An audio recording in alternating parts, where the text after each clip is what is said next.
तर गडचिरोली जिल्ह्यात रब्बी हंगामात उत्पादित झालेल्या धान खरेदीसाठी आदिवासी विकास महामंडळाचं धान खरेदी केंद्र सुरू न केल्याने शेतकरी हतबल झालेत। 30 मे पर्यंत मुदत असतानाही खरेदी केंद्र सुरू न झाल्याने धान उत्पादक शेतकऱ्यांनी सिरोंचा तहसील कार्यालयासमोर आंदोलन सुरू केलंय। दरम्यान धान उत्पादक शेतकऱ्यांसोबत बातचीत केली आहे आमचे प्रतिनिधी महेश तिवारी यांनी। पाहूयात।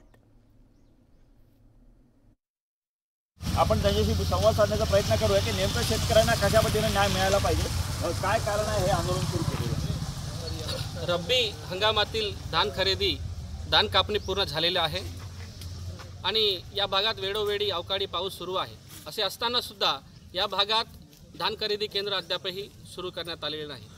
शासनातर्फे 30 मे पर्यंत ऑनलाईन रजिस्ट्रेशन, 30 जून पर्यंत खरेदी करण्याचे आदेश शासनातर्फे दिलेले आहेत, पण सिरोंचा तालुक्यातील धान खरेदी केंद्र अद्यापही बंद आहे आणि पुढे काही दिवसानंतर शेतकऱ्यांसाठी शेती भाड्यावर घ्यायला लागते, त्यासाठी पैशाची अत्यावश्यक राहते आणि त्यानंतर बीज बियाणे आणि त्यासाठी लागणारे औषधी उपकरणे आणि मुलाबाळांसाठी पुढील शिक्षणासाठी आता या भागातील शेतकऱ्यांसाठी फक्त धानाच्या उत्पादनच मुख्य म्हणजे उपयोग आहे।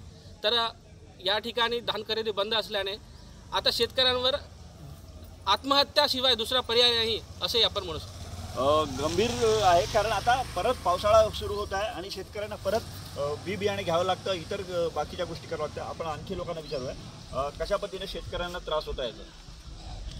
आमचे जे भाग आहे हे पूर्ण शेतावर अवलंबून आहे आणि आतापर्यंत हे खरेदी चालू झाली नाही। शासन यात आमच्याकडे पूर्ण दुर्लक्ष केलेले आहे।